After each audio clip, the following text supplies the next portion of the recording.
სალამი ყველას.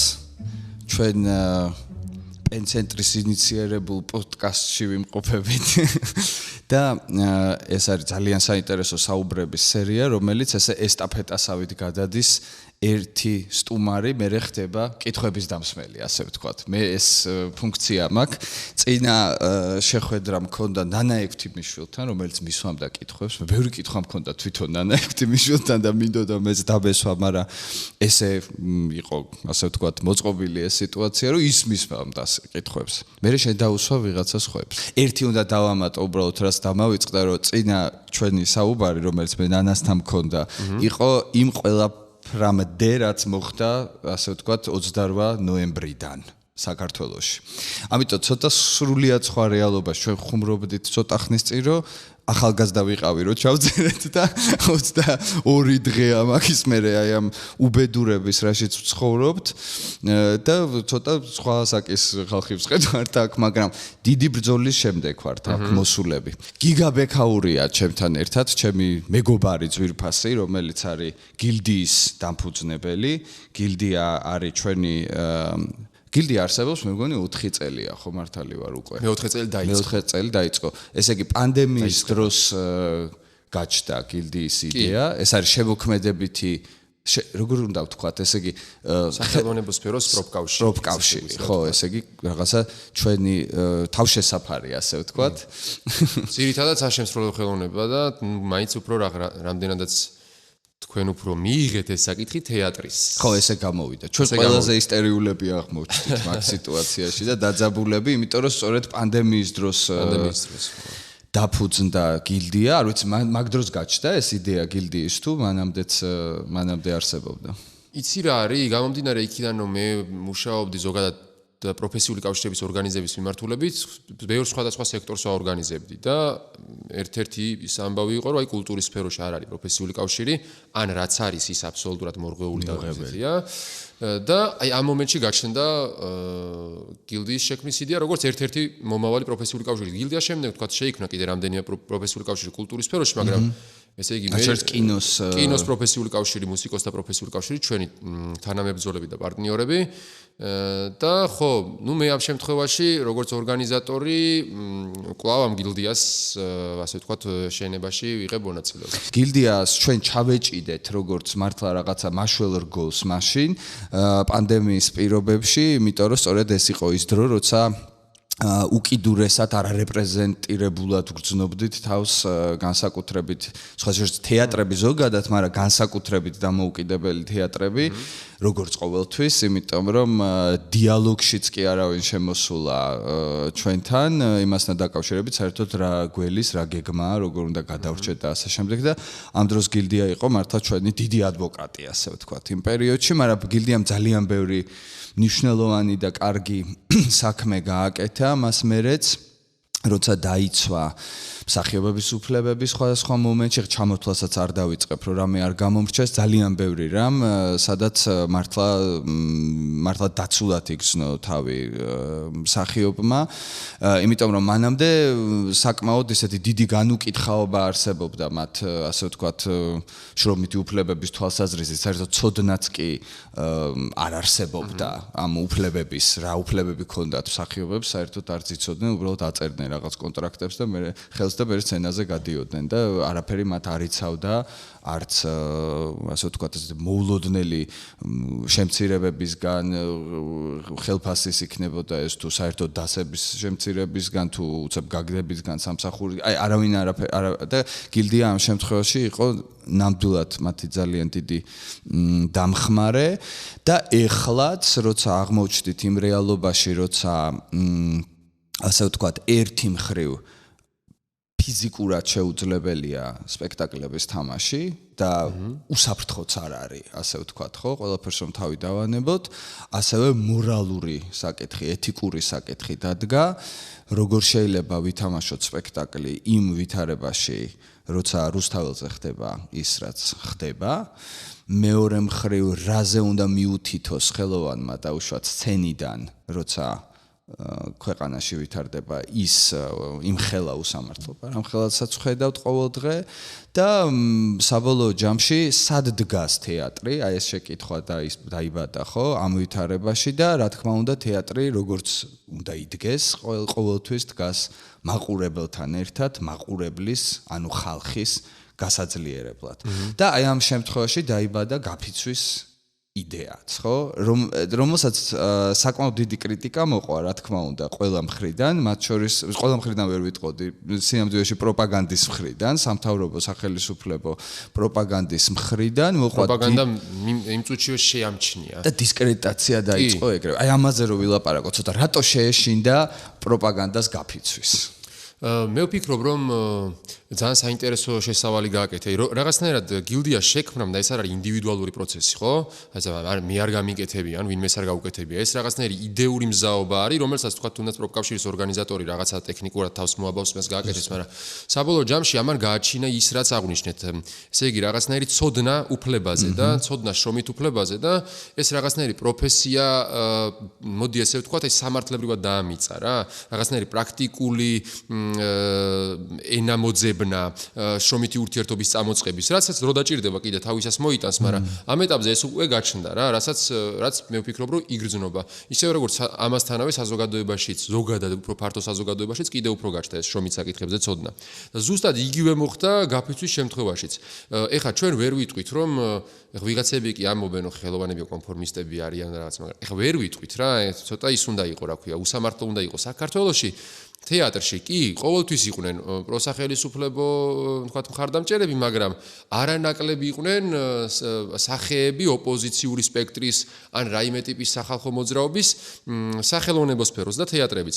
მაგრამ თითქოს ეს უფრო იყო რაღაცნაირი ეფემერული და ინდივიდუალური.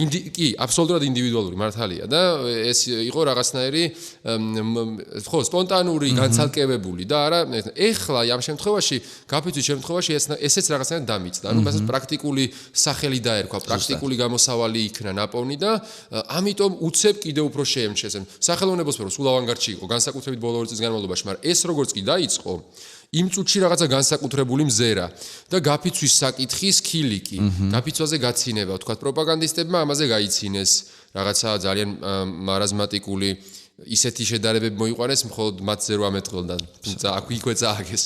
შეეძლოთ გაფიცვის კრიტიკა უკეთესად. ნამდვილად შეიძლება. აი პრემიერის განცხადებაც, იმან არის ქილიკა, უბრალოდ თქვა, ზუსტად იქ თქვა, რაც დღეს სჭირდება. ხელისუფლება ძალაუფლება სჭირდება, ის რაც მან თქვა, გაფიცვას აზრი არ აქვს. რამდენად მე მახსოვს, გაფიცვას აზრი აღარ აქვს, რადგან ყველაფერი დამთავრებული. ანუ ის ამბობს, რომ ეს არ უნდა გავრცელდეს. აქეთ არ წამოვიდეს. ამას აჩერებს რა, იმიტომ რომ გაფიცვა თუ დაიძრა, ყველამ კარგად იცის, ამ ქვეყანაში ძალაუფლება მიქნება ეს ნებისმიერი ვერტიკალის პოლიტიკურმა თუ ეკონომიკურმა, რომ ეს რაღაც უფრო დიდია, ვიდრე ის რაც აქამდე მომხდარა. მეორე საკითხი ამას მოახერხებ თუ არ მოახერხებ, მოახერხებს თუ არა საქართველოს მშრომელი ამას, თუ ვერ მოახერხებს, ეს კიდევ უფრო ფართო თემაა, მაგრამ ამ შემთხვევაში ვფიქრობ, ამიტომ მიექცა ყურადღება, რომ გაფიცვის ეს მშვიდობიანი ფორმა, ანუ გაფიცვას ვერ დაარბევ რა. ძალით ვერავის გაიყვანს სამსახურში. შეიძლება დააშინო შეიძლება რაღაცა, მაგრამ გაფიცვაში ესე მხნე პრინციპულად შესულ ადამიანს მოკლედ ამ ხელკეთს ვერ მოუღერებ. წყლის ჭავლს ვერ მიუშვერ. ანუ ვერ ჩაურთავ ამ სიგნალს, რასაც გვირთავდნენ ხოლმე. ხო, ამ დემონსტრაციაზე. დემონსტრაციას თავისი როლი აქვს. მნიშვნელოვანი როლი. მაგრამ გაფიცვა კიდევ უფრო ფუნდამენტური აქტი არის, პოლიტიკური აქტი, პოლიტიკური განაცხადი. პოლიტიკურს როცა ვამბობთ, უფრო საზოგადოების გულისხმობს, საერთო საზოგადოებრივი ინტერესებისთვის საბრძოლოს და ამიტომ ვამბობ, რომ ამიტომ შეეშინდათ მათ ძალიან ამის და რამდენჯერმე კიდე გაიმეორეს ეს საკითხი და ეს ჩვენი მიზანიც რა იყო? ეს საკითხი შემოგვეტანა პრაქტიკაში. ეს საკითხი გამხდარიყო სამაგალითო და ამით სახელმწიფო სფერომ რისკიც ხო გაწია რა, გაფიცვა თავისთავად რისკია. ბევრი თვალსაზრისით ეხა ჩვენ სოლიდარობის ფონდს ვქმნით, იქ რაღაცა, იმიტომ რომ ეს არის მარტივი პროცესი, ეს რაღაცნაირად სოციალურად კიდევ უფრო შეჭირებულს გახდეს. და რა არის, იცი საინტერესო ეხა რასაც ამბობ, ხო, რომ აი სახელი დაერქვა რაღაცას, რასაც თითქოს ისედაც ყველა აპირებდა რომ გაეკეთებინა, იმიტომ რომ ისედაც ამბობდნენ რომ მოდი ეხა როგორ უნდა ვითამაშოთ აქ სპექტაკლები, როგორ უნდა მივიდეთ სამსახურში, რა მორალური, რა სინდისით უნდა გამოვიდეთ სცენაზე საერთოდ, არა გავაუქმოთ სპექტაკლები და მე მახსოვს შენ როცა შემოიტანე, ასე ვთქვათ, პრინციპში სიტყვა, რომელიც ამას აღწერს, რომელიც ძალიან მნიშვნელოვანია, რომ ასე ვთქვათ, აღარ აღიქმებოდეს რაღაცა ცოტა შიში არსებობდა რა ამ ტერმინის მიმართ, რომელსაც მრავალ 10 წლეულიანმა შეიძლება მუშაობამ დააშინა ხალხი ამ ფენომენის თუ სიტყვის წინააღმდეგ და ძალიან დიდი შრომა ჩაიდო, ასე ვთქვათ, გარკვეულწილად დისკრედიტაციისთვის გაფიცვის იდეის, იმიტომ რომ სისტემას არასდროს არ აწყობს გაიფიცოს ან საკუთარ ხელში აიღოს სადავეები ხალხმა. და გაფიცვა სწორედ ეს არის, რასაც კაცმა რო თქვას, ისედაც აკეთებდა თეატრი, უბრალოდ შენ თქვი რომ დავარქვათ ამას ის სახელი, რომელიც უნდა ერქვას და არსებობს ეს სიტყვა, გაფიცვა ქვია და შესაბამისად უცებ ამან გამოიწვია რაღაც უდიდესი რეზონანსი. ძალიან შეეშინდა სინამდვილეში პროპაგანდას და ჩართო აი ეს ყოვლად აუტანელი მავნე მექანიზმი და ვიღაცა შეიძლება ამ დროს ეგონოს რომ თეატრის დისკრედიტაციისთვის ან გაფიცული მსახიობების დისკრედიტაციისთვის, იმიტომ რომ სწორედ მათზე იყო თავდასხმა ყველაზე დიდი, მათ შორის ესეთი მორალური თვალსაზრისით, დაცინვა, ბულინგი, კარდები არსებობდა ზოგიერთ მსახიობზე, რომელსაც რაღაცა კარიკატურულად წარმოაჩენდნენ და ასე შემდეგ, მაგრამ ვის არ უნდა შეეშალოს და მე სულ ამას ვიმეორებ, რომ ეს არ არის თავდასხმა სინამდვილეში გაფიცულ მსახიობზე, ეს არის თავდასხმა გაფიცვის იდეაზე, რომელსაც ნამდვილად ჰქონდა ეფექტი და აქვს და კიდევ ექნება დარწმუნებული ვარ და აი ამ გაფიცვის იდეის გადამდებლობის შეეშინდათ, ასე ვთქვათ, ხო, ან გავრცელების ამ გაფიცვის იდეის, ხო, და ყველაფერი აკეთეს, რომ როგორღაც ჩაეხშოთ ეს იდეა. ამიტომ აი პრაქტიკულად შეგვიძლია ვთქვათ, აქედან გამომდინარე, რომ უკვე შეგვიძლია თუნდაც აქედან გამომდინარე იმის თქმა, რომ ეს მუშაობს. იმიტომ რომ ეს გარკვეულწილად გვაჩვენებს, აი მათი რეაქცია გვაჩვენებს, როგორ მუშაობს, ასე ვთქვათ, მათ შორის გაფიცვა. თუ არ მეშლება. ზუსტად, ანუ პრინციპში მხოლოდ მათი რეაქციითაც შეგვიძლია დავინახოთ ეს ყველაფერი, რომ ბევრი რამ შეიძლება და დაგვერქიმია. თან რო დავარქვით, მხოლოდ კი არ დავარქვით, ანუ აქედან შევედით პრაქტიკაში რა. ანუ ეს პრაქტიკული, ეს ეთიკური ტრადიცია არის, სადაც ჩვენ კოლექტიურად ვიკრიბებით და ვწყვეტთ. ახლა გაფიცვაში ვართ, გაფიცვამ თქვათ ეს უნდა დაუშვას თუ არ უნდა დაუშვას, როგორია გაფიცვა, სად მივდივართ და ასე შემდეგ, როდემდე, აი ყველაფერზე, ანუ კრებას ზრუნავს და წყვეტს, ანუ სამართლებრივად, ბევრი ესეთი რაღაცნაირი უცებ ნიშნის მოგებით იტყვის ხოლმე, რომ ეს ხო გაფიცვა არ არის, იმიტომ რომ გაფიცვა ხო ასე უნდა გაკეთოს. სამართლებრივად ჯერჯერობით არის კლასიკურად ჩვენ ვარქმევთ იძულებით მოცდენას, ჯერჯერობით. როდესაც დაჭირდება და სხვა ნაწილი იქნება, სხვა სამართლებრივ შეფასებას მივცემთ. გაფიცვა არ არის სამართლისგან მოხელთებული ტერმინი. არ არის ეს აპრიორი რაღაცა უკვე არსებული დისციპლინებისგან მოხელთებული ტერმინი. ეს არის იდეა, ეს არის რაღაცნაირი ისტორიული გამოცდილება და პრაქტიკა და როგორც შენ გინდა, ამას ისე გააკეთე საბოლოო ჯამში. ამიტომ ხო, ჩვენ სხვადასხვა მეთოდებს ვიყენებთ. ამ გაფიცვის პრაქტიკულ ნაწილში. რა მეთოდები გვაქვს? აი მაგალითად ვინმე თუ გვისმენს ახლა და ფიქრობს რა უნდა ქნას? აი რა შეუძლია რო ქნას იმისთვის რომ გაიფიცოს, ახლა ძალიან მარტივად რო ვიკითხო. ესე იგი, გაფიცვას საქართველოს არის კონსტიტუციური უფლება, ეს არის 26-ე მუხლი, მაგრამ ამ კონსტიტუციური უფლება წერია, რომ ესე იგი შენ გაქვსო კანონითო დარეგულირებული როგორ უნდა გაიფიცო რა, ან როგორ უნდა მიიღო გაფიცვის კანონიერი უფლება და ასე შემდეგ. და იქ წერია, რომ 21 დღიანი სამედიაციო პროცესი უნდა დაიწყოს დასაქმებულთა კოლექტივმა ან პროფესიულმა კავშირმა უკვე არსებულმა და ამ 21 დღის შემდეგ, ნუ იქ რაღაცა მედიაციის პროცესია და შემდეგ მოიპოვებ გაფიცვის უფლებას. კლასიკურად ასეა. თუმცა ჩვენ საქართველოში გვინახავს იმგვარი გაფიცვები, როცა კოლექტიურად გამოდის სამუშაო ადგილიდან და ითხოვს ემას და მიაღწევს თავისას. ისეთებიც გვინახავს, ამის გამო სასამართლოში რო უჩივნებს კომპანია და რო ეტყვის, რომ უკანონო გაფიცვაზე იყავიო და ისეთებიც გვინახავს სასამართლოს რომ უთქვამს, რომ კი ბატონო პროცედურა არ დაიცვა, მაგრამ მაინც კანონიერიაო ეგ გაფიცვა. ესეთიც ყოფილა. მაგრამ ეს ცალკე პერიპეტიაა. ამ ნაწილში ჩვენ თითოეულ შრომელს, ვისაც ამის ინტერესი აქვს, გავუწევთ კონსულტაციას, თუ უნდა რომ პროცედურული წესი დაიწყოს გაფიცვა. თუმცა გაფიცვის სხვა ფორმებიც არსებობს მთელ სოფლიო მსოფლიოში, როდესაც თუნდაც ამ პროცედურულ ნაწილს არ მივყვები, მაგრამ იყენებ შენ ხელს არსებულ სხვა სამართლებრივ მექანიზმებს, ხო? აი მაგალითად ამ შემთხვევაში შენ ახსენე წეღან უსაფრთხოების საკითხი, ფიზიკურად გადაადგილების უსაფრთხოება, ხო? აი მაგალითად ვინც არის იცის, ვეტყვი რომ თქვენ შეიძლება გაფრთხის ამ პროცედურით არ ისარგებლოთ, მაგრამ თქვენი პოლიტიკური განაცხადი, თქვენი სამოქალაქო განაცხადი გამოხატვის თავისუფლების ნაწილში გაფიცვა. თქვათ რომ თქვენ ეს დაიწყეთ და მაგალითად გამოიყენოთ 45 მუხლის შრომის კოდექსის, რომელიც გვეუბნება რომ დასაქმებულს აქვს უფლება უარი ითქვას იმგვარი ტიპის სამუშაო შესრულებაზე, რომელიც საფრთხეს უქმნის მისი ან მესამე პირის სიცოცხლეს და ჯანმრთელობას, ხო? ყველაზე მარტივად რო ავიღოთ ეხა ცენტრალური უბნების თეატრები და მათ შორის რო ავიღოთ ნუ ტიტუშკების საკითხი, ეს ამ უცნაური სახელწოდებით რაც ქვიათ, რომლებიც ძალადობდნენ და ჩვენ ვნახეთ რომ მსახიობზე იძალდეს, ხო? ეხა როგორ უნდა მოახერხონ მაგალითად და როგორ უნდა ამ შემთხვევაში როგორია სამუშაოზე არის თუ არა მაგალითად ჩასაფრების საფრთხე, ასე დროს. ხო, მithumetes ისეთ პერიოდში, როცა ყველაზე დაძაბული არის ხოლმე სიტუაცია, მაგ დროს არის სპექტაკლებიც, არა? კი, ეს არის 7-დან 8 საათი, ხო. და ეს არის ესე იგი ზამთარია და აქვე დაბნელებულია და ასე შემდეგ. ისევე როგორც რუსთაველის თეატრის შემთხვევაში საერთოდ ჩვენ ვიცით რომ იდგა ეს რაღაცა მძაფრი სუნი ამ ცემსადენი გაზის. იქ შეუძლებელია პროცესის გაგრძელება. ამიტომ ეს არის რეალურად პირველ ეტაპზე არის უსაფრთხოების საკითხი და ჩვენ არ უნდა დაგვავიწყდეს რომ მაგალითად სახელოვნებო სფეროში ამას რო დაუბრუნდეთ სახელოვნებო სფეროში უსაფრთხოების საკითხი, ჯანმრთელობის საკითხი აქტიურად არის დაკავშირებული ფსიქოლოგიურ, ფსიქიკურ და მენტალურ საკითხებთან. თუ მაგალითად მაღაროელისთვის საწარმოო ტრამვის ნაწილი არის მაგალითად ფილტვების დაავადებები და სხვა ნებისმიერი მსახიობისთვის ამგვარი ტრამვის ნაწილი როგორც წესი არის მენტალური, რადგანაც ამგვარი შრომა, ეს არის აფექტური და ემოციური შრომა. და ეს ნაწილი, სადაც თქვა შენ ხედავ ერთ შენს გვერდზე უცებ ნაცემ ან დაკავებულ მაგალითად გიორგი ბახუტაშვილს, ხო, და მეორე წუთას უნდა შეხვიდე და ითამაშო თქვა X ჰამლეტი, ეს აბსოლუტურად ემოციურად შეუსაბამოა. ანუ და ეს შეუძლებელს ხდის შრომას ამ კონკრეტულ შემთხვევაში. ამიტომ ჩვენ ამ სამართლებრივ ნაწილს უნდა გავყვეთ, მაგრამ სხვა შრომელებმაც უნდა იცოდნენ, რომ კანონში არსებობს ყოველწლიური ვალდებულება, რომელიც დამსაქმებელს აქვს თქვენს მიმართ, ეს არის 24 დღიანი ანაზღაურებადი შვებულება. ანუ 24 დღე თქვენ შეგიძლიათ შვებულება გამოიყენოთ ყოველწლიურად. თუ 11 თვეზე მეტი ხანია რაც მუშაობთ სამუშაო ადგილზე. ისევე როგორც ვისაც ყავს 5 წლამდე ბავშვი, მას კიდევ უფრო მარტივად შეუძლია რომ აიღოს ბავშვის მოვლის გამოშვებულება. ისევე როგორც კანონში გვიწერია რომ წელიწადში 60 დღე ადამიანს აქვს უფლება რომ ისარგებლოს საავადმყოფო ფურცლით, ანუ ბიულეტენით. ანუ მთელი რიგი ანაზღაურებადი დღეები გვაქვს, რომლის გამოყენებაც შეგვიძლია.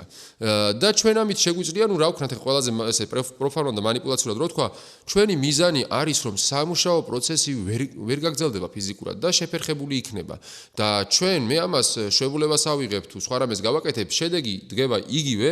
ამ შემთხვევაში ხშირად ვამბობ ხოლმე რა, რკინიგზის გაჩერებას არ ჭირდება 3000 რკინიგზელის გაჩერება, რკინიგზის გაჩერებას ჭირდება 26 მეისრის გაჩერება. და ამ შემთხვევაშიც ჩვენ არაფერს არ დავარღვევთ, არაფერს არ გავაფუჭებთ.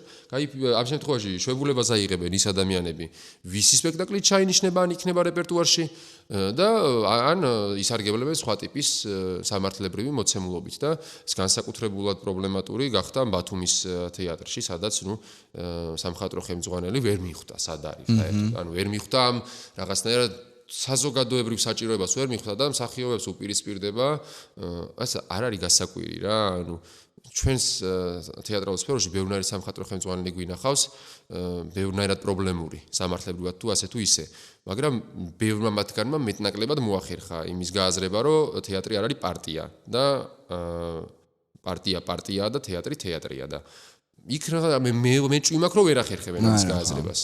თუმცა ეს კიდე ცალკე საკითხი. გაფიცვაზე ეს რის თქმა შემიძლია, ტექნიკურ ნაწილში როგორ შეიძლება გააკეთონ, ეს არის, მაგრამ ყველაზე მარტივი, უფრო მარტივი გილდიაზე რო მოიწერებით. არავინ აქტოებთ უყურადღებოდ. რა თქმა უნდა, ეგ არის, ხო, ანუ გილდიის პეიჯი Facebook-ზეც, Instagram-ზეც და ბოლოს ნებისმიერ კითხონ და ვეტყვით რა. დავაკვალიანებთ რაღაცნაირად დიდი სიამოვნებით. მეორე მხრივ, აი ძალიან საინტერესო რაღაცა შეეხე, ხო, აი ეთიკური საკითხი როცა დგება, უბრალოდ სამსახურში მისვლის. აი ესეც რო ვერ ხორციელდება მაგალითად სამუშაო ადგილი, იმიტომ რომ მე სუმა განცდა რომ სამსახურში მისვლა არ შეიძლება იყოს ეთიკური დილემა.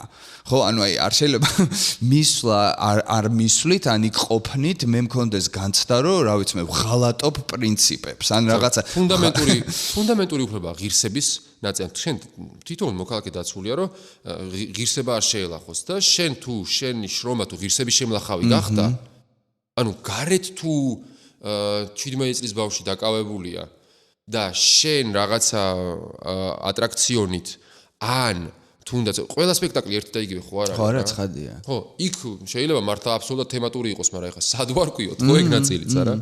შენ უცებ თქვენაც რაღაცა გართობის ელემენტებით ან ყურადღების გადატანის ელემენტებში გადადიხარ, აქ არის ეს ნაწილი, რომ გარეთ რაღაცა, აი მხელა ტრაგედია ტრიალებს, ჯერ კიდე ასე მეტი ადამიანი დაკავებულია და მე თქვათ ვერთვები ღონისძიებაში შენს რომელს თვალის ახვევის თუ რაღაცა რეალობის განდევნის პროცესში. ან რაღაცნაირად ვეხმარები ასევე გარკვეულწილად აი თუნდაც პროპაგანდას იმაში რომ მაყურებელმა არ დაინახოს რეალობა. აი ამის განცდა გიჩნდება. მაგრამ ასევე ძალიან პრინციპული მგონია აი როგორი პროცესები იცი მაგალითად რომელსაც თეატრში ვხედავ და აქედან გამომდინარე დარწმუნებული ვარ შესაძლოა ნებისმიერ სხვა სამსახურშიც. როცა შენი იმიტომ ძალიან ბევრჯერ ითქვა რომ მაგალითად სამხატვრო ხელმძღვანელების მხრიდან იყო ეს პოზიცია და ამასაც მინდა რაღაცნაირად რომ ვუპასუხოთ რომ ჩვენ უნდა წარმოვადგენდეთ ყველას. ამიტომ ჩვენ ხმას ვერ ამოვიღებთ. ჩვენ არ შეიძლება რომ ერთი მხარე დავიჭიროთ, ხო? ჯერთი საკამათოა საერთოდ მხარეს რას ვეძახით ამ დისკუსიაში ზოგადად რომელია მხარე? აქეთ არის მორალი, იქით არის რაღაცა უზნეობა და რას ნიშნავს მხარე, ხო? მაგრამ ну კი ბატონო, რაღაცნაირად უნდათ რომ რაღაცა ზე პარტიული იყოს, ასე ვთქვათ, ეს სივრცე, მაგრამ ტყუიან, იმიტომ რომ როცა ჩვენ ვხედავთ სამხატვრო ხელმძღვანელებს მაგალითად ქართული ოცნების წინასაარჩევნო შეკრებებზე, აი მანდ ვის წარმოადგენენ უბრალოდ მაინტერესებს. აი ამ მომენტში წარმოადგენენ თუ არა თეატრის იმ ნაწილს, რომელიც სხვათა შორის უდიდესია, რომელიც ან ოპოზიციურად არის, უდიდესი რა არის, ან ოპოზიციურად, ან ნეიტრალურად განწყობილი ნაწილი, ხო? ანუ პრინციპში უდიდეს ნაწილს თეატრის არ უნდა რომ ნახოს თავისი სამხატვრო ხელმძღვანელი პარტიულ შეკრებაზე. იმიტომ რომ უდიდესი ნაწილი ცდილობს რომ შეინარჩუნოს ნეიტრალიტეტი ერთი მხრივ ან არის განწყობილი ოპოზიციურად, ხო? მხოლოდ აი მცირე ჯგუფს წარმოადგენს დაუშვათ თავისი დასაქმებულების, რომლებიც შეიძლება იყვნენ ქართული ოცნების მხარდამჭერები. და აი ამ სიტუაციაში გეუბნება რომ მე არ მინდა რომ მე ხალ ვერ დავაფიქსირებ მაგალითად ჩემს პოზიციას როგორც ორგანიზაცია, იმიტომ რომ მე არ შეიძლება რომ წარმოვადგენდე ვინმეს. და ამ დროს სულ რაღაც ორი კვირის წინ ნანახი გვყავს ეს ხალხი ქართული ოცნების სააგიტაციო ყრილობებზე და ასე შემდეგ, ხო? სადაც დაუშვათ იქ ყოფნით რასაკვირველია უდასტურებდნენ მხარდაჭერას გარკვეულწილად. ანუ მე მესმის რომ ყველა პარტიის შეკრებაზე დადიოდეს მაგ შემთხვევაში სამხატვრო ხელმძღვანელი რომ ასე ვთქვათ ყველა დასაქმებულს წარმოადგენდეს, არ ვიცი ეს როგორ უნდა ქნას, მაგრამ ანუ ამ შემთხვევაში ან არავისთან არ მიდიხარ მაშინ, ან საერთოდ არ ვიცით შენი პოლიტიკური დაუშვათ რა ქვია მაგას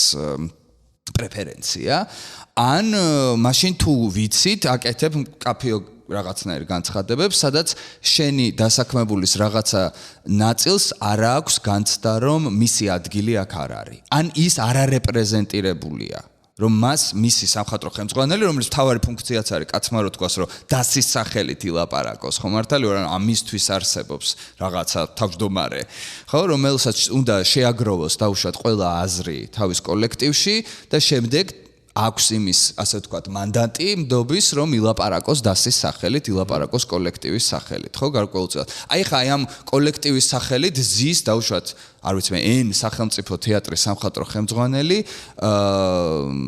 პარტიულ ყრილობაზე. და აი ამ დროს დარწმუნებული ვარ, რომ 60% დასის განცდა აქვს, რომ ისინი აღარ არიან გათვალისწინებულები. მათ არ აღიქვამენ აქ აი ამ სივრცეში, ეს სივრცე არ არის მათი, ასე ვთქვათ, გარემო. კი, ცხადია, რომ აქ არის ერთი ორმაგი სტანდარტი, მეორე არის სახელმწიფოებრიობის საქმის, აი აქ არის ერთი პრობლემა, თითოეული მოქალაქის სვალია, ვალდებულება რომ დაიცვას კონსტიტუცია. და ნებისმიერი სახით შეეწინააღმდეგოს აი ამგვარ ნებისმიერი ტიპის გადახვევას კონსტიტუციისგან და გასვლას კონსტიტუციურ ჩარჩოებისგან. ამ კონკრეტულ შემთხვევებს არ ჩამოვთვლი, ისევე როგორც ვფიქრობ ნებისმიერი მოქალაქის ვალდებულება, რომ ღია სისხლის სამართლის დანაშაულებზე მიუთითოს, რომ ეს არის ღია სისხლის სამართლის დანაშაულები. ანუ ჩვენ გილდიას წევრებიც არიან სხვა და სხვა პოლიტიკური შეხედულების ადამიანები. როგორც შედარებით მცირე ჯგუფია, ვიცი, მეტნაკლებად ფლობ ჩვენი ორგანიზაციის წევრებზე ინფორმაციას, მაგრამ ქართული ოცნების მხარდამჭერებიც ყავს. ეს არ ნიშნავს იმას, რომ ჩვენ ამის გამო ეს გამოვიყენოთ როგორც ფარი და გავექცეთ კრიტიკულ მსჯელობას და კრიტიკულ დისკუსიას. თუ არ გვაქვს იმის შესაძლებლობა, რომ ჩვენ საზოგადოებაში კრიტიკული მსჯელობა და კრიტიკული დისკუსია გავმართოთ, თუ ესე მიგვაჩნია, რომ პარტიის მხარდამჭერობა ნიშნავს იმას, რომ ესე იგი, მოკლედ, ეს აუცილებლად უკვე ამ პოზიციაზე იქნება, ის აუცილებლად იმ პოზიციაზე იქნება. ასე ხომ არ არის. ჩვენ რეალურად თანხმდებით საკითხებზე და ჩვენ შეგვიძლია დავინახოთ სოციალურ მედიაში ან სხვა ნებისმიერ მედიუმში, რომ განსხვავებული მოსაზრებების პარტიული თუ პოლიტიკური გემოვნების ადამიანები დგანან კონკრეტულად მაგალითად პატიმრების გათავისუფლების იდეაზე. დგანან იმაზე, რომ მოძალადე პოლიციელები უნდა დაისაჯონ. არაერთი ადამიანი ამას იძახის და მე ვფიქრობ, რომ ამგვარი ერთობის, ამგვარი კონსენსუსის პოვნა შესაძლებელი იყო, თუ ამის სურვილი ექნებოდა მამას და მე მგონი ეს გამბედაობის საკითხიც არის და იმედია, რომ იპოვნიან ამ გამბედაობას, თქვა სხვადასხვა ადამიანები, ვფიქრობ, რომ ეს ამ პროცესს ყველანი გულშემატკივრობთ, იმიტომ რომ ჩვენ არ ვართ განწყობილი რაიმე კუთხით, რომ ახლა ვიღაცა დავამუნათოთ ან ვიღაცას უთხრათ, რომ აი მაინდა-მაინც რატო. ჩვენ უბრალოდ გაგვეხარდება თუ ჩვენ საზოგადოებაში ჩვენ ეს საზოგადოება უფრო ძლიერი იქნება და პრინციპული იქნება რაღაცა ტიპის ტირანიის, რაღაცა ტიპის რეჟიმის ან დავარქვათ თუნდაც კი ბატონო ავტორიტარიზმის მიმართ. და ამ შემთხვევაში რა არის, იცით? აი ამგვარმა დამოკიდებულებამ რა, რომ მე პოზიცია არ გამაჩნია პოლიტიკაში არ ვერევი, ან ვცდილობ აქ ყველას ინტერესის წარმოვადგინონ, ეს კიდე манипуляციური. ამან მოიყვანა ყველა რეჟიმი რა. ანუ გაიხსენონ თუნდაც და ნაციონალური მოძრაობის პერიოდი გაიხსენონ, თუმცა ნუ ცხადია, რომ ხო, შეიძლება თვითონ არ უნდათ ამის გახსენება, უმეტეს, მაგრამ ჩვენ რეალურად აქ ვართ რა, ანუ ძალაუფლება რყნის, აბსოლუტური ძალაუფლება აბსოლუტურად რყნის და თუ ამაზე ხმას არ ამოიღებ, ბოლო სერიაში იღებ ციხის კადრებს რა. ციხის კადრებს ციხეში ან ციხის კადრებს ციხის გარეთ. ამას არსებითი მნიშვნელობა არ აქვს და 12 წლის შემდეგ ან ორივეგან, ხო.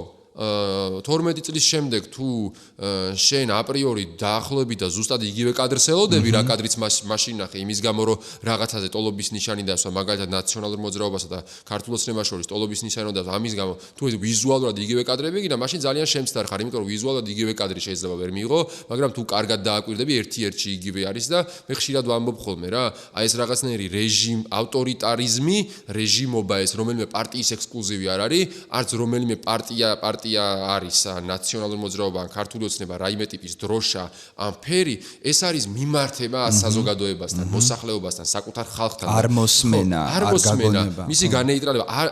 ეს არის მიმართება საკუთარ ხალხთან, რომ შენ ყოველთვის იცი უკეთესად, როგორი უნდა იყოს ეს ცხოვრება და რატომღაც ისე გამოდის, რომ აი შენ როგორ წარმოგიდგენია უკეთესი როგორიც უნდა იყოს. აი მად მხოლოდ შენ დიდრდები, დანარჩენილი ყველანი ღარიბდებიან და აი მად მხოლოდ შენ და შენი გარემოცა ცხოვრობს კომფორტულად და დანარჩენებს ყველას ან ცემენ, ან ნაცეძახიან, ან აგენტს ეძახიან, ან რაიმე სხვას და აი ეს არ არის რატომღაც უკმაყოფილოა თან ეს ხალხი. კი. გასაოცრად. ანუ აი ცემენ და არ მოწონთ. ხო, ასეთიც უკვირთ. ხო, ამასაც შემოგშიულებენ, რომ ხო, რანაირად შეიძლება არ იყო კარგ ხასიათზე დღეს, როცა ესა რა ქვია, მე გავმდიდრდი. ხო, ნაძვისხე არ ადებინეს.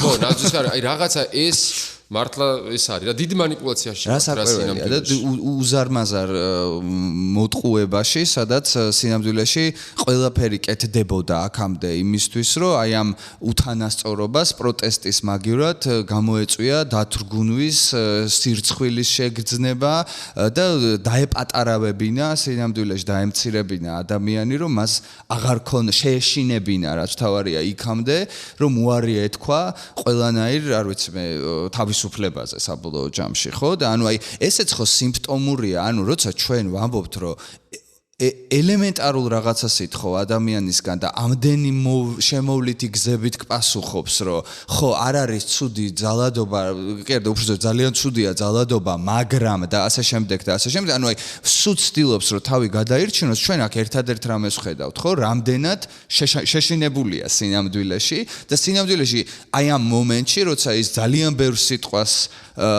იყენებს იმისთვის, რომ ორი სიტყვა თქვა სინამდვილეში რომ ვგმობ ძალადობას, მორჩა, აი ამის სათქმელად იყენებს უზარმაზარ რაოდენობას ჰაერს ხარჯავს, ასე ვთქვათ, და მხოლოდ ამ ხელს ამით ზუსტად იმ მანკიერებას, რომელიც ამ სისტემას აქვს, რომ დაშინებულია, რომ საფრთხე ემუქრება, რომ არსებობს რაღაცა ბერკეტები, რითიც ასე ვთქვათ, შესაძლებელია ხალხის გაჩუმება დღესდღეობით ჯერ კიდევ და რომ სინამდვილეში აქეთ ამ ხარეს მივდგავართ სწორედ ამ ენის დატყვევებას ვებრძვით, აი ამ ხმის დაბრუნებას ვცდილობთ, სადაც ჩვენ შეგვეძლება, რომ არსებულ რეალობას დავარქვათ ზუსტად ის სახელი, რაც უნდა ერქვას.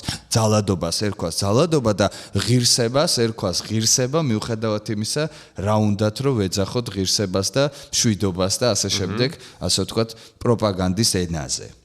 კი, მათ პრინციპში ეს ხო შეიძლება რაღაცნაირად სიმბოლურ ნაწილში სიტყვას, რომ მათ ეშინიათ თუ რომ სიტყვებს თავიანთი მნიშვნელობა დაუბრუნდეს. და გაფიცვაც ალბათ ამის ერთ-ერთი მაგალითია. კი, ამართლა ამის მაგალითია, რომ ნებისმიერი სიტყვა, რომელიც თავის რეალურ მნიშვნელობას იპოვნის, მათთვის რაღაცნაირად პრობლემაა. და დავაკვირდეთ რა, ანუ ჩვენს ქვეყანაში მართლა რაღაცნაირად აი რელიგიას, მართლმადიდებლობას შეუცვალეს სახელი. სხვა რამ დაარქვეს, თვითონ შერყვნეს, თვითონ წაართვეს ამ ქვეყანას პრინციპში ქართველობა აი მართლა ქართველობა წაართვეს, აი ბუნებითი რაც იყო ქართველის ტიპაჟი რაც იყო. მეგობრის მხარდაჭერა მაგალითად, აი რაც ახლა იყო ფუნდამენტი გარკვეულწილად სოლიდარობა. ესეც კი იყო, რომ აი არ მაინტერესებს გეთანხმები თუ არ გეთანხმები, აი მე უნდა შენ თუ მან გახარ და იმათი, იმიტომ რომ ის არის რაღაცა. ეს მუდმივი რაღაცნაირი მიმართება თუნდაც ძალაუფლებასთან კონფლიქტი და ასე შემდეგ. აი ეს ყველაფერი დააკარგვინეს манипуляციით, დააკარგვინეს შიშის შექმნით, უთხრეს რომ ომი იქნება. აი ამ ადამიანებს ეს დააჯერეს და შეურაცხყოფილად ალბათ უნდა იგზნონ თავი ამ ადამიანებმა, ვინც აი ხა ამაში არის ჩავარდნილი და ასევე მგონია რომ ჩვენ უნდა გავაცნობიეროთ და ჩვენ სხვა ადამიანებს უნდა უთხრათ, რომ ეს არ არის ჩვენი ბრძოლა, ვინც აქ ვართ, მაინდა-მაინც ჩვენი ბრძოლა არ არის. ვინც იმას ფიქრობს, რომ ეს მე რაში მეხებაო, მე არ შემეხებაო, აი ზუსტად იქ არის დამარხული ძაღლის თავი რა, იმიტომ რომ ბუნებით რეჟიმი კი აი ამ რაღაცნაირად მასკარადულობაში ცდილობს რომ ებრძოლოს მაგალითად მხოლოდ ცენტრს, მაგალითად მხოლოდ პოლიტიკურ პარტიებს, ამიტომ ცდილობენ ხოლმე რომ აი სცენაც კი არა აქვს პოლიტიკური პარტიებიც იქ არ არიან, უნდათ რომ პოლიტიკური პარტიები შემოიყვანონ რამენაირად რომ მე მარტივისა აქვთ რა, ველი აქვთ რა, იმიტომ რომ ნუ არ გამოვუათ ეხლა რა მოსახლეობის დიდი ნაწილი რომ გამოსულა საერთოდ არც ეს რო პარტია არ აინტერესებს, იმასთან არ გამოსდის და აი ამაში გალევს რაღაცას, ამაში მოიპოვებს ძალაუფლებას, ამაში გაიმყარებს თავის აი უფლებას, რომ ხელკეტით ცემოს ვინმე და ხვალ და ზეგ აბსოლუტურად პერიფერიაში, აი იგივე პოლიციელი და რობოკოპი რომ დაუბრუნდება თავის სამუშაო ადგილს, აი იქ იმ მოკნეულ ხელკეტს, რომელიც რუსთაველის გამზირზე ვიღაცისთვის საძულველ ლიბერალს მოუქნია, აი იქ კონსერვატორს კი არ მოუქნევს, უარეს გაუკეთებს, როცა ათრევს იმაში, რა ქვია, როგორც გვახსოვს ადრე წინა რეჟიმის დროს იმაში, შენობებში, პოლიციის შენობებში რა ხდებოდა და ჩვენ ზუსტად ამას ვამბობთ, რომ ჩვენი გაფიცვით, ჩვენი ამ მშვიდობიანი მეთოდით ამას ვუწინასწარმეტყველებთ საზოგადოებას, რომ ეს მოხდება და სანამ მოხდება, მანამდე დავდგეთ აი ამგვარი მშვიდობიანი მეთოდები, სადაც კონსენსუსი და ეს კონსოლიდაცია არის მთავარი ნაწილი, ფორმა იმგვარი, სადაც ჩვენ ვამბობთ, რომ საზოგადოება სადღაც სხვაგან მიდის, ხალხო და ეხლა გადარჩენისთვის ჩვენ რაღაცა ახალი უნდა გავაკეთოთ და ამიტომ უფრო კიდე ვფიქრობ, რომ კიდევ უნდა გავაფართოვოთ ჩვენი მოთხოვნების არეალი. ეს ჩემი აზრით, ნუ ეხლა კი არის დისკუსია ამაზე, მაგრამ ჩემი აზრით რა, ჩვენი ნაწილის, ჩვენი ორგანიზაციისა თუ ასე ვთქვათ, პირველი მოთხოვნა იყო გაფიცვის საკითხთან ერთად, მაგალითად, სესხების ამის კითხვა სწორედ რა იცავს გაფიცვას, ასე ვთქვათ, ხო? აი რა დაიცავდა, რა გაამყარებდა ამას ამ პროცესს. ნუ ზოგადად ზოგადად ესე იყო ყოველთვის რა და ჩვენ არ უნდა დავივიწყოთ რომ გაფიცვას ეხა ჩვენ რამდენადაც პოლიტიკური მნიშვნელობა ანუ ზოგად გენერალური პოლიტიკური მნიშვნელობა არ მემარჯვოთ გაფიცვას აქვს ეკონომიკური მნიშვნელობა და ის ეკონომიკური იარაღია ის როგორც წესი ეკონომიკურ და სხვა ტიპის ჩაგვრაზე ეკონომიკურ პასუხს სცემს როდესაც ის აჩერებს შრომას და ასეთ შემთხვევაში რა რჩება ხო რომ ესე იგი ხელფასი არის როგორც წესი არის ყოველთვის მაგრამ არის რისკი რომ ხელფასი შეჩერდეს შეწყდეს განსაკუთრებით გამამუშავებით შრომაში ჩართული ადამიანებისთვის და ამ დროს ერთ-ერთი ყველაზე დიდი მუხრუჭი შრომელის აი ამ ტემპის და ფერხულის რომელსაც თქვათ ეკონომიკური წყობა უქმნის არის სესხი. სესხი შენ არასდროს გაძლევს საშუალებას რომ მოისვენო მოცალეობითად იყო.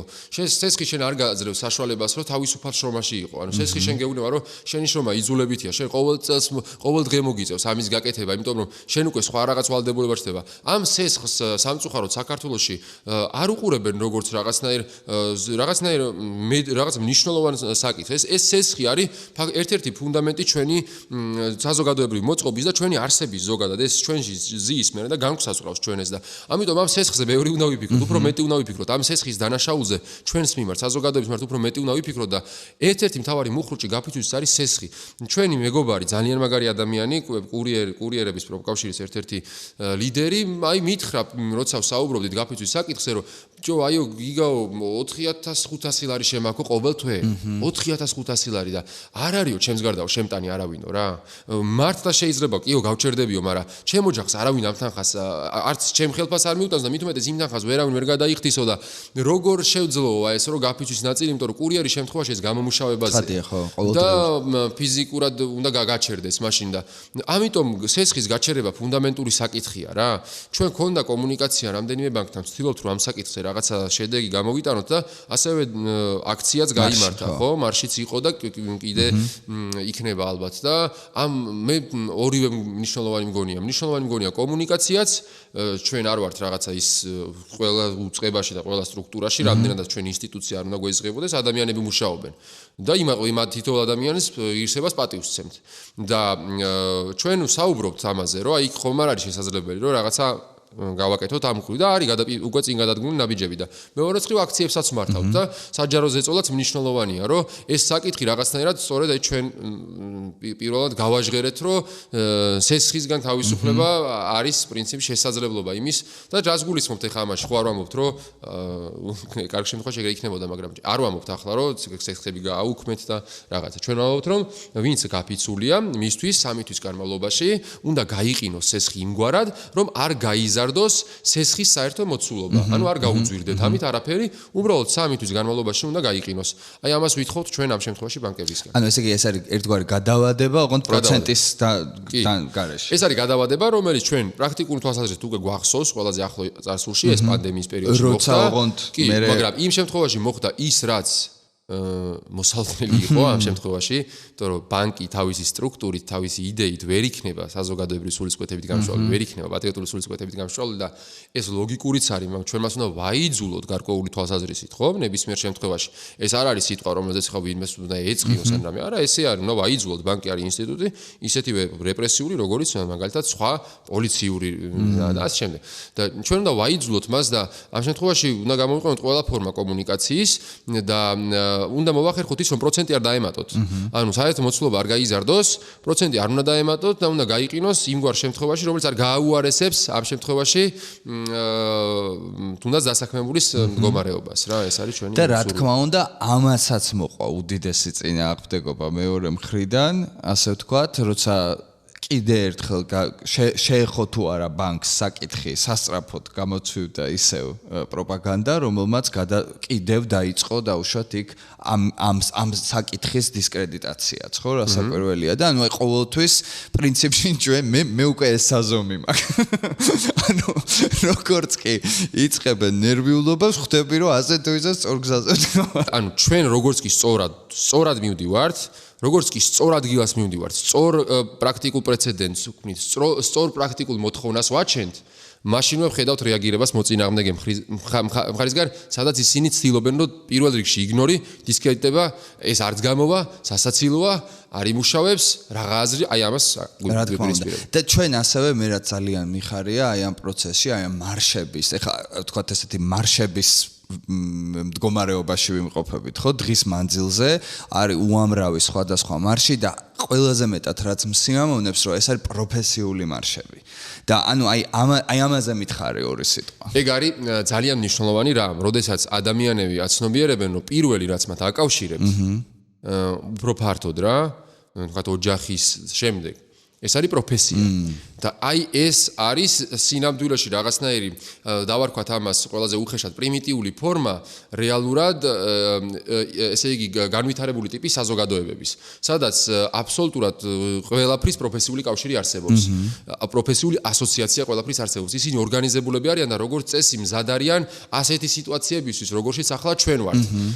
ცხადია, რომ ეს სპონტანურობა მნიშვნელოვანია, მაგრამ ეს სპონტანურობა ზუსტად გვაგრძნობინებს იმას, რომ ეს ბუნებით რამეა და ბუნებითმა მიგვიყვანა აქამდე, იმიტომ რომ ჩვენ რეალურად პროფესია გვაერთიანებს, ანუ რეალურად შრომა გვაერთიანებს. ეს რაც როგორც იტყვიან მართლა ბაზისი არის რა რაღაცნაირად. აი ეს და ჩვენ ამით ეს აქედან გამომდინარე, ეს საზოგადოება, როდესაც აი ამდენად თვითორგანიზების იმაზე დარჩება, სწორად პოულობს თავის რეალურ, ასე ვთქვათ, გასასვლელს, როგორც წყალი პოულობს რა რაღაცნაირად გასასვლელს, აი ეს საზოგადოება პოულობს იმ თავარ იარაღებს, შესაძლებლობებს, რომლითაც მას შეუძლია სისტემა გააჩეროს. უბრალოდ და კარგი იქნება ალბათ, რომ ეს ტრადიცია გრძელვადიან პერსპექტივაში გადავიდეს იმისკენ, რომ ესენი პროფესიული კავშირები გახდეს, ეს ორგანიზაციები, ეს საზოგადოებები, შექმნან თავიანთი პროფესიული ერთობები და ჩვენ მენენენო გავაცნობიერებთ, რომ ძლიერი დასაქმებული ნიშნავს ძლიერ საზოგადოებას თავისთავად.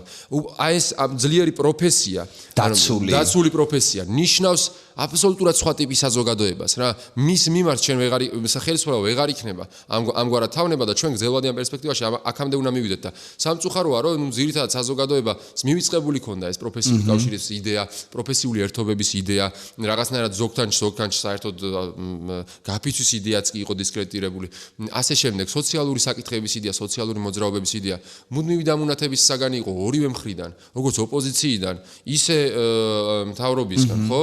და აი ხა აღმოჩნდა, რომ აი ეს ყოფილა თურმე მთავარი გასაღები და ამიტომ არის რომ გაფიცვა, პროფესიული კავშირი, ძლიერი დასაქმებული, ზოგადად ეკონომიკური პოლიტიკის კრიტიკა, ბანკის მიმართ ცოტა კრიტიკული დამოკიდებულება, აი ეს არის ის, რაც ჩვენ საზოგადოებას ბევრად უფრო კონსოლიდირებულს ხდის რა. და მგონია, რომ სწორედ ეს პროფესიების ნაწილიც აი აქედან მოდის და ძალიან საინტერესო და მნიშვნელოვანი პრეცედენტია. ანუ მე მგონი ასევე ეს მოძრაობაც, აი ვთქვათ ხო, რომელიც საბოლოო ჯამში აი ამ მარშებით თითქოს ყველა გზას ისევ რუსთაველამდე მიყავხარ, ხო?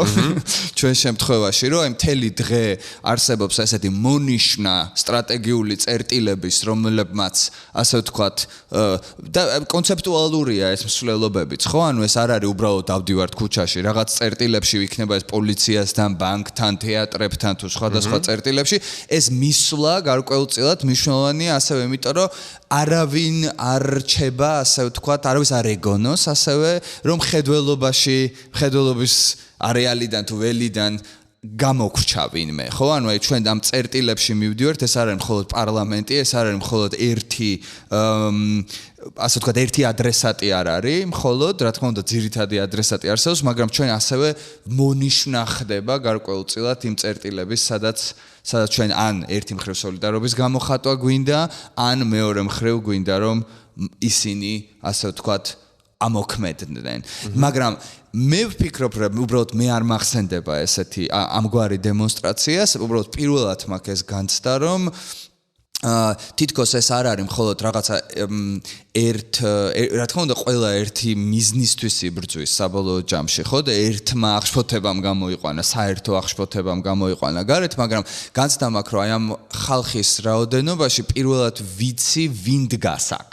აი რაღაცა ესეთი, აი ვიცი რომ აქ დგანან ექიმები, ვიცი რომ აქ დგანან ადვოკატები, ვიცი რომ აქ დგანან მწერლები, ან პროფესორები, ან მასწავლებლები, ან ასე შემდეგ. ანუ აი პრაქტიკულად პირველი შემთხვევა, როცა აი რაღაცნაირი მართლა პროფესიების ერთობა არსებობს. აი რაღაცნაირი განცდა გიჩნდება, რომ შენ იცი აქ ვინ დგას, რა ხალხი დგას, ასე ვთქვათ, ხო? და ეს არ არის უბრალოდ რაღაცა რიცხვი ადამიანების, არამედ ასევე იცი ასე თუ ისე შეგიძლია წარმოიდგინო, რა ხასიათის შეკრებაა ეს, რა ადამიანების შეკრებაა. ეხლა მე იმას რა თქმა უნდა არ გულისხმობ იქ ხარისხს რაღაცის, მაგრამ ლაპარაკი მაქვს იმაზე, რომ უბრალოდ განცდა გიჩნდება, რომ იცნობ ამ ხალხს. იმიტომ რომ სწორედ აი ამ პროფესიული მარშებიდან გამომდინარე. და ასევე იაზრებ იმ მომენტს, რომ ეს ყველაფერი არის ბევრად ფართო რა, ვიდრე ზოგადად შენ თვითონ წარმოიდგენ ხოლმე, როცა თქვა ერთ რიგით გენერალურ აქციაზე მიდიხარ. უცებ ყველაფერი აბსოლუტურად ფართო ხდება, რომ რამდენი სხვადასხვა ჯგუფი, რამდენი სხვადასხვა პროფესიის, რამდენი სხვადასხვა რაღაცა ყოველდღიურობის ადამიანი, მაგრამ როგორი ერთიანი ფუნდამენტით და როგორი ერთიანი რაღაცა განწყობით და ეს მგონია რომ მნიშვნელოვანია. უბრალოდ მე ესე წარმომიდგენია რომ გრძელვადი ამ პერსპექტივაში ჩვენ უნდა ვიცოდეთ რომ ნებისმიერ ტაქტიკურ მეთოდებს აქვს თავისი დრო და პერიოდი. მაგალითად როცა გაფიცვაზე საუბრობენ, ხო, გაფიცვას ახლა არსებობს გაფიცვას სამართალში ვადა არ გააჩნია გაფიცვას, მაგრამ პრაქტიკული თვალსაზრისით გაფიცვას უნდა კონდეს სტრატეგიული, ტაქტიკური შესვენებები და შემდეგ გაგრძელება და ასე შემდეგ. როგორც წესი დასაქმებულს სრული უფლება აქვს გაფიცვაზე როცა გამოვა, როცა გადაწყვეტს რომ დაუბრუნდეს სამუშაო ადგილს, უნდა დაუბრუნდეს სამუშაო ადგილს და არავის აქვს უფლება რომ ამის გამო სამსახურიდან გაუშვას, ხო და აქედან გამომდინარე ჩვენც მე ვფიქრობ რომ რაღაცნაირად უნდა კიდევ უნდა ვიფიქროთ იმ მეთოდებზე, რომელი მეთოდებიც ჩვენ საზოგადოებას საკუთარ ინტერესებს და უფლებებს დაასვენებს. იმიტომ რომ ჩვენ უნდა დავიცვათ ჩვენი უფლებები და ინტერესები, ჩვენ უნდა დავიცვათ ჩვენი თანამოქალაქეების უფლებები და ინტერესები, მიუხედავად იმისა ისინი აცნობიერებენ თუ არა ამ მომენტში, რომ ეს მათაც ეხებათ, ჩვენ უნდა მოვახერხოთ ის, რომ დავანახოთ საზოგადოებას, დავანახოთ სულ ყველას პრინციპში, რომ ეს არის ფართო სახალხო საკითხი. ეს არის მოსახლეობის სრული უმრავლესობის ინტერესი, რომ იცხოვროს უკეთეს ქვეყანაში და უკეთესი ქვეყანა მათ შორის ნიშნავს დემოკრატიულ ქვეყანას, იმიტომ რომ დემოკრატიული ქვეყანას აქვს მეტი შანსი, რა თქმა უნდა, შეიძლება ასე არ იყოს, მაგრამ აქვს მეტი შანსი, რომ იცხოვროს უფრო ესე იგი სოციალურად სამართლიან გარემოში. ამიტომ არის საუბარი ევროკავშირზე, ხო ეს ევროკავშირიც ის ხო არ არის რომ რაღაცა აპრიორი ევროკავშირზე საუბარი იმიტომ არის რომ ესე იგი თუნდაც ფორმალურ დემოკრატიას აქვს მეტი შანსი რომ კონდეს ღირსეული ჯანდაცვა, ღირსეული პენსია, ღირსეული ხელფასი, განსაზღვრული კონდეს მინიმალური ხელფასი, კონდეს სამართლიანი საგადასახადო პოლიტიკა, კონდეს განათლებაზე ხელმისაწვდომობა და ხარისხი. საბინაო პოლიტიკა საცხოვრისზე არ იყოს პრობლემა. აი ის რომ ჩადიხარ და რაღაცას ხედავ, იქ სინამდვილეში ეს მოწესრიგებულობა დგას იმაზე რომ სახლი აქვს. ამაზე აქედან გამომდინარე, მე ვფიქრობ რომ სწორედ აი ამ ხრივ უნდა ვიფიქროთ ჩვენ და ეს უნდა კიდევ ერთხელ ნათელი გავხადოთ რომ ეს ბრძოლა არის ბრძოლა უკეთესი სოციალურად სამართლიანი საზოგადოებისთვის და გაფიცვა სწორედაც რომ სიმბოლურია რომ ამის ავანგარდში. ხალხი იბრუნებს თავის ხმას და ხალხი იბრუნებს ამ ხმას ყველგან დღესდღეობით თავის სამსახურიდან დაწყებული, დამთავრებული თავის ქვეყანაშიც საარჩევნო ყუთთან დამთავრებული, ასე ვთქვათ, ითხოვს ახალ არჩევნებს და ითხოვს იმას რომ მისი ხმა ისმოდეს ყველგან და ეს არის მგონი მართლა ესეთი ყველაზე ჯანსაღი საფუძველი იმის, რამაც შეიძლება საერთოდ ოპტიმიზმის საფუძველი მოგცეს. მე დარწმუნებული ვარ, რომ გამარჯვებით დამთავრდება ხალხის და ხალხი დაიბრუნებს თავის ხმას აუცილებლად. ეს იქნება გრძელი ბრძოლა თუ მოკლე, ამას გვაჩვენებს მომავალი. ჩვენ არ შეგვიძლია მომავლის წარმოდგენა ამ გადასახედიდან. დღეს აწყოში ვართ მთლიანად, იმიტომ რომ სწორედ აი ამ გარკვეული წინააღმდეგობის მომენტში ვიმყოფებით, მაგრამ ისეთი ორგანიზაციები, როგორც გილდია და ბევრი სხვა მგონია რომ სწორედ აი ამ ხმის დასაცავად არსებობს და არსებობს აი ამ გასაძლიერებლად ერთმანეთის და სწორედ კონსოლიდაციის სივრცის შესაქმნელად იმ გარემოში რომელიც მუდმივად ცდილობს რომ დაყოს ხალხი და იბატონოს ასე ვთქვათ ხო და აი სწორედ ჩვენი პროფესიული ერთობები ის ერთობები ანუ რომელიც გვაერთიანებს საერთო ინტერესის გარშემო ასევე და ჩვენ ყველგან ვიცავთ ასე ვთქვათ ვიწყებთ ჩვენი უფლებებზე ლაპარაკს და ჩვენი უფლებების დაცვას, აი სწორედ ესეთი გილდიას ნაირი ადვოკატი ამ შემთხვევაში და დამცველი არის უმნიშვნელოვანესი იმისთვის, რომ გარანტია გქონდეს, რომ ეს ერთობა იარსებებს. დიდი მადლობა გიგა. პირიქით მადლობა თქვენ.